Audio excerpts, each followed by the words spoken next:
So we have an amazing millennial in the room. He's actually the voice of the millennials here in Texas, and I'm so excited. We are so excited to welcome to the stage Mr. Grant Skeldon. Put your hands together for Grant Skeldon. Oh. Hello. What's up, family? I'm gonna come close to y'all. I might come down there even. So, what I love about when people talk about millennials, they call them they instead of them, or it's like those people over there.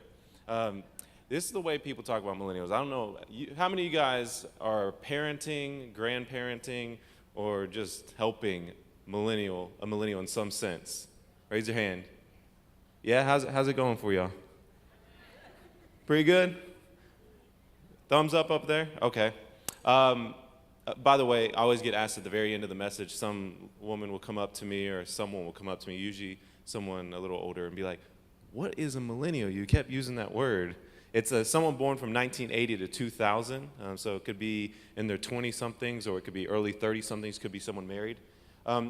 Before I get into this, interesting thing, I don't know how y'all are parenting millennials or how you get good resources. I don't know if y'all have good resources on millennials because there's not much out there on millennials that's usually done by millennials. The way people talk about millennials is kind of like we talk about whales. Scientists study them, like they're migrating over here and now they're migrating over here and they're starting to eat this instead of that. They're gluten-free now, and it's like percentages, and as a parent, I'd be like, what am I supposed to do with that? 76% are now not going to church, or right now, 7 out of 10 young adults are leaving the church once they turn 19. 83% of them never planned on doing that when they were in high school.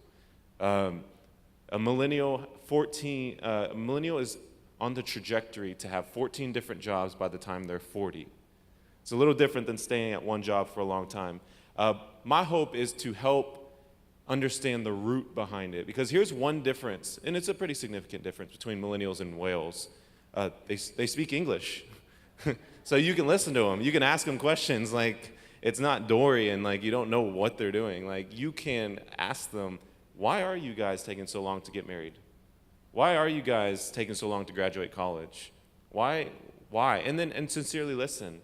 And so I'm actually writing a book on behalf of millennials just to help pastors, business leaders, and parents just understand, how do we work with this generation? Because I think there's a lot of misconceptions that are actually some beautiful things about millennials that are seen as bad things. Let me introduce you to my family real quick. My family is in a picture back here. I would have them here, but they're millennials at heart for sure, because they just sold their house and got an RV and just travel America. So they're living the millennial dream. And you guys clearly approve of that millennial dream.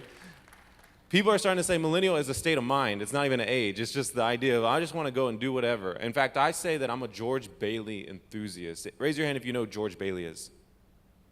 Okay. Why does this section, you guys not, I'm about to improve your Christmas. So this Christmas, there's going to be a movie you're going to hear about called It's a Wonderful Life. Have you at least heard of that movie? Oh, okay. Y'all listening? It's like the main character of the whole movie. It's like watching Passion of Christ and you didn't know Jesus was like the main guy. Like, it's George Bailey. That's the name of the main character that you watched that 3-hour movie of. His name is George Bailey. I'm an enthusiast of George Bailey because, listen to me on this. George Bailey is like many millennials today, even though that's a black and white film. How many of y'all know a millennial or have a millennial that's like, so passionate, I'm going to go and leave this city, do great things, build this, travel the world, go and do all these awesome things. And they don't know exactly what they're going to do. They just know it is going to be really, really awesome. That's George Bailey. So for me, I'm trying to create George Baileys that I call them local missionaries, because George Bailey figures out at the end of his life, man, if I never existed, that my community, my friends, my neighborhood, my family would be so different. And I think that's what Christians should be like, right?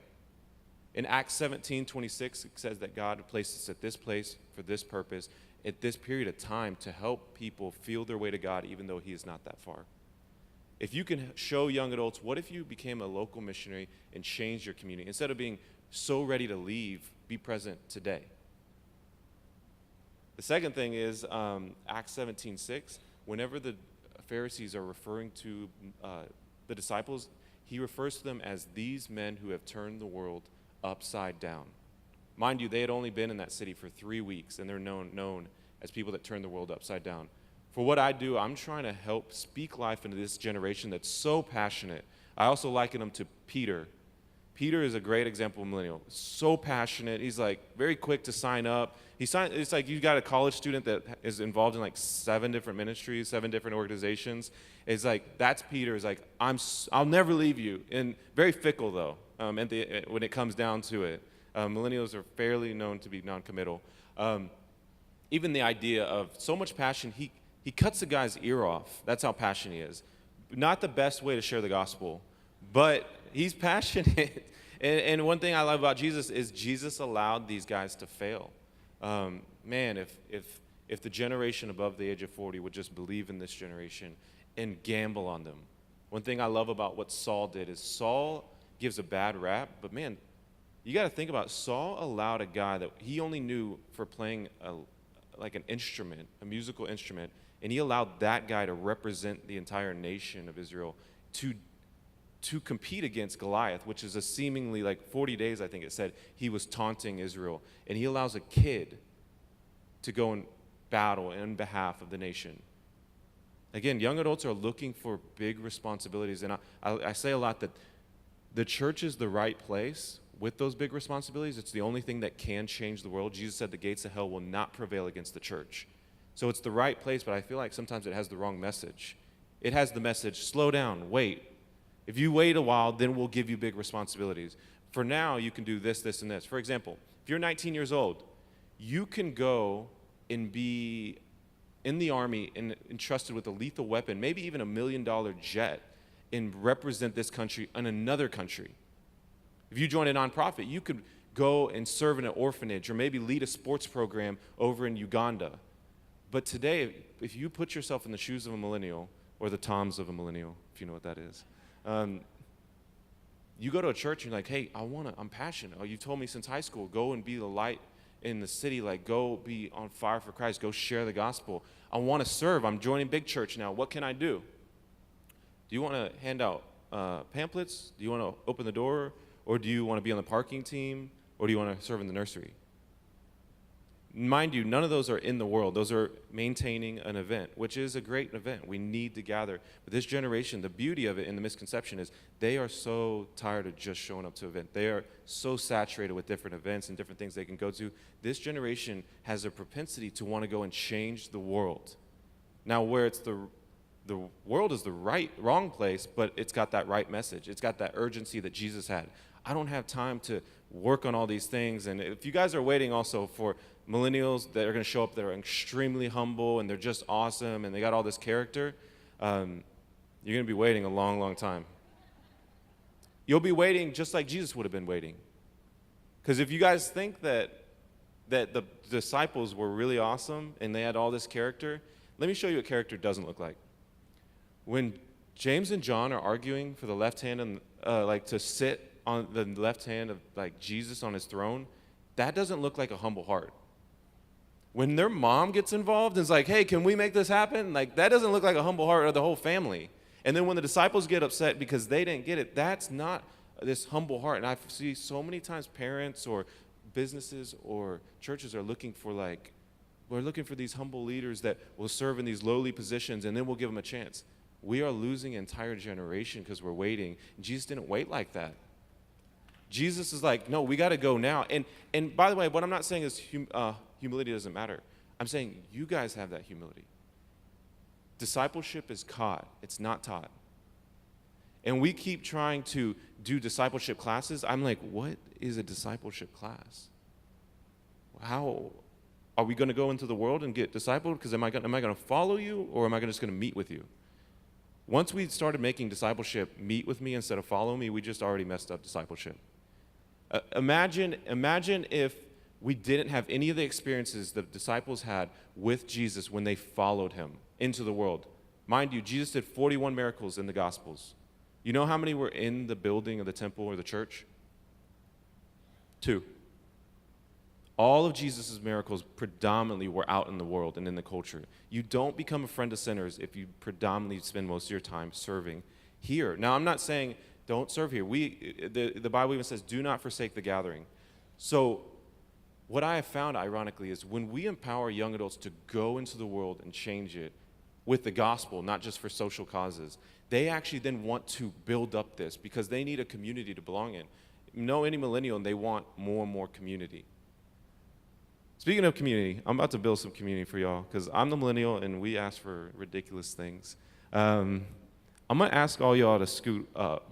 Y'all, this is a Baptist church, right? First Baptist, Sunnyvale? I've heard of you guys, you Baptist. They call y'all back row Baptist. I'm for real. I'm asking, come on, come. We got to be community. This is a big deal. I'm for real. Guys, stand up, please. Help me with this message. I need like 1 or 2 people to stand up in this area and then start moving up here. We need some people up here. For real, hey, come on. It's like people are getting saved all across the room. I see you. Come on. Hey, seriously, guys, come on. Come up here. You have set seats. I have heard about that too. Y'all, let's go. We got to be family. Here's a big deal on millennials. Keep coming. Man, guys, I didn't even plan on speaking on this. Keep coming forward, please.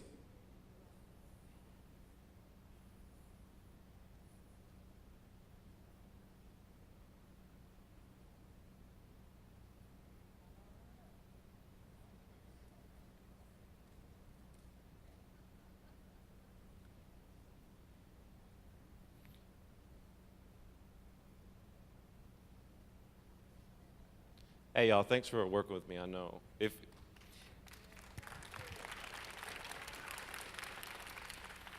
All right, since I've not preached one thing off my notes, let's just keep going. Hey, y'all, listen, man, guys, get this. Y'all are like awesome. You know, if you think, man, this kid's a little wise at all, if you think there's an ounce of wisdom, if you think I'm ridiculous, blame it on the millennials. But if you think there's any wisdom, I really sincerely want to say at the bottom of my heart, if there's any ounce of godliness, if there's any ounce of wisdom in me beyond my years, it is because men and women around y'all's age discipled me. I got saved March 8, 2006, the first time I walked into a church over in Grapevine. And 2 weeks later, an older man came and said, I want to disciple you and take you under my wing. It is the common denominator between every young, articulate, mature, confident, gospel-centered Christian that I know. Every time I just ask them, who discipled you? Every time in my experience, I go across the nation. Next week, I'll be doing a conference with Tim Keller. I get to be with people that I'm shocked I get to be with. And I get to meet incredible young leaders. And when I'm with them, I ask them, who discipled you? I know it. There's no way you can do what you can do at this young age. I'm 26. There's no way you can do what you're doing unless someone that was older than you gambled on you, gave you responsibilities, allowed you to fail, and just kept praying over you and affirming your gift. 1 Timothy 4:12 says, do not let anyone look down on you because you're young. Most young adults don't go past there. And it says, but set the believers an example in speech, conduct, love, faith, and purity. Later saying, immerse yourself in your calling, which was given to you by the prophecy of elders and the laying a hand of elders. So I'm like, this ain't the young adult verse. This is the multi-generational church verse. This is the young adults need people that have been around the block to come and say, I see this gift in you.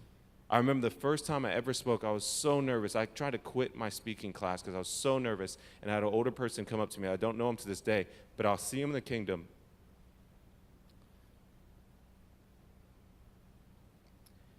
And this guy's like, hey, you got a gift. And if you YouTube my name, it's the most watched video I have. And you think, oh, it must be good. It is terrible. It's so bad. You cannot understand what I'm saying. I'm mumbling so bad. I'm 16 years old, and this guy saw something, though. When it comes to community, how am I doing on time? Are you good? Okay. When it comes to community, check this out. This is a big deal of what this generation is going up against and how the church kind of has functioned historically. And I'll give you some homework. It's a simple thing, but it's shocking. Y'all remember that website called Yahoo? We don't use it anymore. We use Google now. So maybe some of y'all are still using Yahoo. So how many of y'all have Yahoo emails still? All right, keeping it going. All right. So Yahoo is still alive. Go to Yahoo. It's got the 4 stories. That's what it was pretty cool, is they got the 4 stories to update you on what's going on. Well, go into Yahoo and search, why are Christians so? And you know how it populates, right? Yahoo will do that. Google doesn't do it as much, but why are Christians so? And it populates what are common searches. Go see what comes up. Why are Christians so? It's rude, arrogant, closed-minded, judgmental, and then happy is one of them.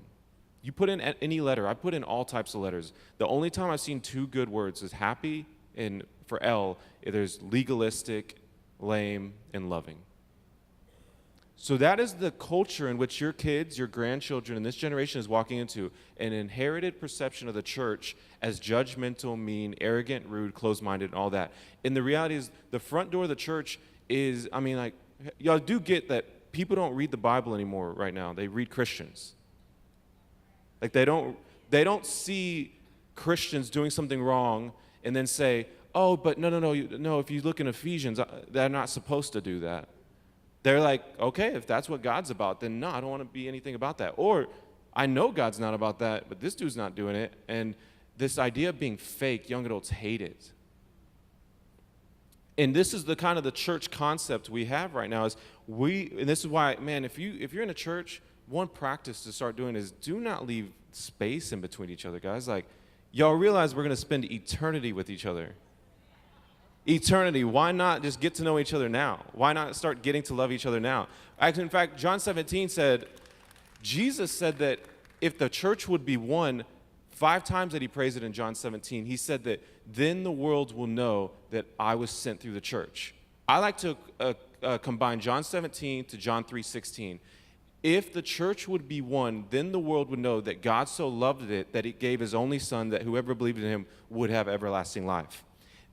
Unity is not just coming together to do kumbaya. Unity is an apologetic to the gospel for the rest of the world. Because then it doesn't make sense how in a culture where you're going to turn on the media and you're going to see racial division, generational division, political division anyway, it's the number one tool I think the enemy uses. Because if he cannot defeat the church, he's going to try to divide the church. So don't let there be division. Like, you don't want young adults to come in and say, this is supposed to be family, but they don't sit next to each other, let alone love each other. And so when we come into the church, sometimes it looks like, well, dang, I got to behave like they behave, and I got to dress like they dress, and I got to know when to raise my hand to the right song like they raise their hand. And once I do that, once I go to all the right classes, listen, then I got to believe like they believe. Because now I look like them, I go to the same Bible studies, but I don't know if I believe like they believe. I don't know Adrian Rogers or Charles Stanley as much as they do. Like, I've never heard of these guys. I've never heard of Paige Patterson or all these different leaders like that y'all may know. And I'm shooting in the dark. I did go to Southwestern Baptist Seminary, if that helps me, gets me some points. So I just started trying to behave like him, behave like these people, look like these people. I'm coming into their building. Now I got to believe like these people. And if I finally do that, then I can belong with these people. Have you ever joined a group and just felt like I have to work so hard to belong here? Here's what Jesus did a little differently. He made people feel like, he started here. Hey, you belong here, and you didn't even try to. Guy gets dropped off from a roof and he forgives them for sins. He didn't even ask for it. He's like, you already belong. And that makes religious people so mad. He said he perceived in their spirit, the Pharisees, they did not like that. You can't make them belong this quickly. They have to work for it. Young adults, the world has been really good at saying you belong. The culture is like, you belong right now. You do not have to change one thing about you. And here's what I found. Y'all know anyone that does CrossFit? Man, y'all ain't be working out. One dude in the back. Here's something. This is why we don't do CrossFit. I tried it. Like, I paid $400 3 months, went 2 times in 3 months. I'm like, they be lifting tires, they be climbing ropes. I'm like, when would you actually use this in real life? When would you need to do this? Like, if a cow in Sunnyvale is like in the road and we can't get to church, like we gotta lift that cow. Like, what do we need these practices for? Here's my point. But to them, that's normal. That's like, oh yeah, I'm getting my time up on climbing the rope. I'm like, are you gonna be a spy? Are you gonna climb? Like, when do we ever see someone climb a rope, like to get on a boat off of like, it's crazy stuff. But people tend to believe whatever is believed where they belong. People tend to believe whatever is believed where they belong. Are we doing a good job at letting outsiders in the faith belong immediately? Because here's what then happens. Once you feel like the disciples, they definitely didn't act like and live like and look like Jesus when they first started. Messed up the whole time. The gospel is a full story of guys messing up, trying though, and being very committed to following Jesus. That's the one thing they were really good at, is committed to their grave. Then you start believing like the people you belong with. People at CrossFit think that kind of stuff is normal. Then you put them in the real world, like, dude, what the heck? That's not normal. Like, it's not normal to try to climb ropes. It's not normal to try to, these girls, I see like pregnant women lifting those things. Like, I'm like, you never would have thought you would have done that 10 years ago, ever, when you were a kid. But they think that's normal because they have built a culture of you belong. Hey, come on, come and join this. And then here's what happens. Once you have a community you belong in, you start believing like that community, and you start behaving like that community. And I don't even like the word behave as much as you start becoming like that community.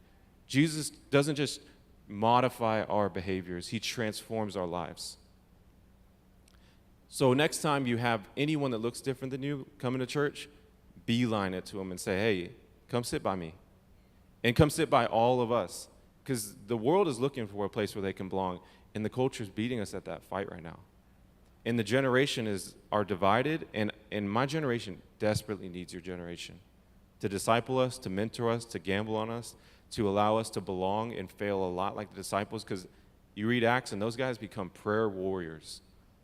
So on fire for the gospel. They get beaten, they get thrown out, they're told not to preach the gospel, and they don't do what we would have done. They don't pray for a hedge of protection. They pray for more boldness.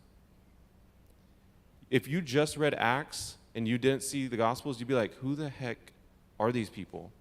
Then you read the gospels, you'd be like, these are two different groups of people. What happened? Jesus allowed them to belong. They started to believe, then they started to become, and then they started to make disciples. I'm going to pray that over you guys. I love y'all. We need y'all. I apologize for young adults that are non-committal, that are narcissistic, that are all those things that sometimes are warranted. But I'm telling you this, there's no problem in the character of millennials that cannot be discipled out of them through the Spirit of God working through your generation towards us. God, thank you for the church, and thank you for the gospel. Thank you for what it has done in the lives of many men and women from across the years. God, thank you for the blood, sweat, and tears that the generation before me has poured into even the opportunities that my generation has. And God, just I pray that you would bring a spirit of unity and just strength to even sometimes have to put up with each other, so that we can get to the place like family where at the end of the day, we know we love each other and we need each other. God, would you get us there? In Jesus' name, amen. Thank you so much, Grant. Absolute honor to introduce you into